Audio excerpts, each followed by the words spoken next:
Je remercie le Seigneur pour l'année 1929, le 16 décembre. Le puissant Seigneur me dit ces mots. Ceci est mon corps brisé pour toi. Ceci est mon sang. Celui de la nouvelle alliance versée pour la rémission de tes péchés.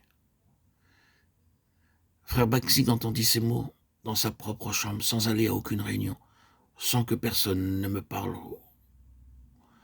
ou lui donne un évangile, sans qu'il connaisse la signification des mots salut ou nouvelle naissance. Il continue en disant, je ne savais pas qui étaient Matthieu, Marc, Luc ou Jean, ni même la signification du mot Matthieu, s'il s'appliquait à un homme, à une femme, ou à une ville, ou à un village. Il continue, il poursuit en disant, vous pouvez rire de moi, mais j'étais aveugle à ce point. Ce matin-là, après que mon Seigneur eut dévoilé mes péchés, je dis, y a-t-il un espoir pour un pécheur tel que moi? J'ai de l'argent, mais aucune paix. J'ai de l'éducation, mais il n'y a que défaite dans ma vie. Extérieurement, je suis un homme cultivé. Mais intérieurement, je suis un coquin. Oh Seigneur, y a-t-il un espoir pour un homme tel que moi? Alors ces mots vinrent en moi clairement, simplement et tendrement. Ceci est mon corps brisé pour toi. Ceci est le sang de la nouvelle alliance, répandu pour la rémission de tes péchés.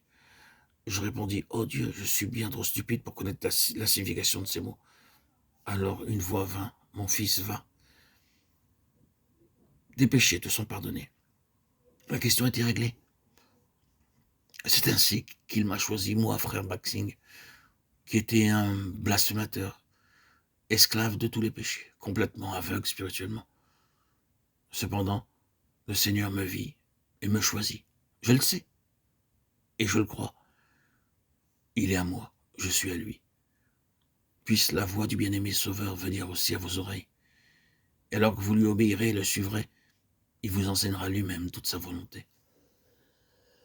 Nous avons vu comment le Seigneur choisit cet homme, Étienne. Nous avons vu aussi dans le psaume 106, versets 4 et 5, comment le psalmiste soupire après trois choses. Que je vois le bonheur de tes élus, que je me réjouisse de la joie de ton peuple et que je me glorifie avec ton héritage. C'est la véritable prière spirituelle. Trop souvent, nous prions pour des choses terrestres, périssables.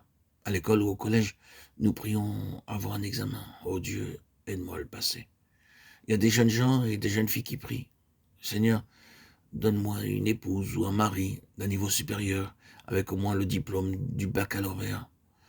Un jeune homme peut demander une femme qui ne soit pas trop grosse ni trop grande et avec un assez beau teint et naturellement diplômé. Quoiqu'il soit lui-même noir et qu'il ait manqué ses examens. D'autres peuvent prier pour un travail ou une promotion. Leurs prières sont seulement pour des choses périssables sans compréhension qu'une des choses vraies et éternelles.